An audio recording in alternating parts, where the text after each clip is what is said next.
अब कुछ बच्चे कहेंगे सर टाइम मैनेज नहीं हो रहा, टाइम मैनेज नहीं हो रहा है सर, हमारा बैकलॉग है, डीपीपी का बैकलॉग है और हमारे पास लेक्चर का बैकलॉग है और आपकी जितनी भी फालतू की चीजें हैं, प्रोक्रेस्टिनेशन होता है, ये जितने भी आपके फालतू के ये अभी इश्यूज आप बना के बैठे हैं, मैं आपको कहता हूं कि ये आपके तब खत्म होंगे जब आप सीरियस हो जाएंगे। बिल्कुल बता रहा हूं। अगर मान लीजिए, इसका जवाब आप खुद ही दे देंगे। 1 मंथ के बाद रिकॉल करिए, जब आपका जेईई मेंस का एग्जाम था, कभी भी आपने एग्जाम दिया हो, उससे 1 मंथ पहले आपका पढ़ाई का जो स्ट्रेंथ था, वो 1 मंथ पहले जो आप पढ़ रहे थे उस समय कितनी एनर्जी लगा रहे थे और आज कितनी एनर्जी लगा रहे हो, क्या वो सेम है? नहीं है ना। अब मैं आपको खुद बताता हूं। दैट मीन्स आप अपनी मैक्सिमम एफिशिएंसी से तो काम ही नहीं कर रहे। ये है आपकी मैक्सिमम एफिशिएंसी।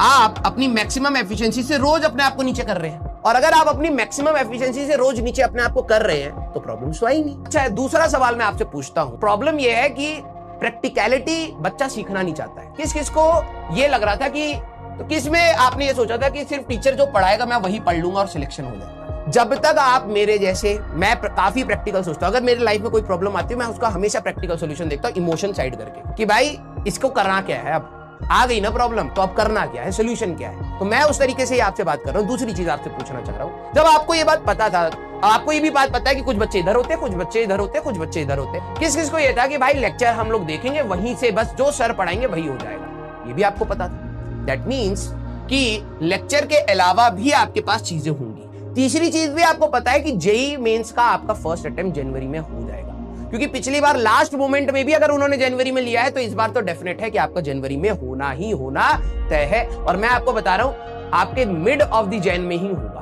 ठीक है, 15 से 22 के आसपास, 26 जनवरी से पहले आपका जेईई मेंस का अटेम्प्ट खत्म होने वाला है। जब आपको ये बात भी पता है, ये बात भी पता है और ये बात भी पता है, और सबसे बड़ी बात आपको ये चीज रियलाइज नहीं हो रही कि आपके पास टाइम कम है, नो डाउट कंटेंट आने वाला है, उसमें मेहनत करने वाले हैं, तो ये जो आपने लास्ट 1 मंथ में अपने आप को पुश करके पहुंचाया था, उसको डिग्रेड क्यों करा आपने? ये तो आपकी गलती है।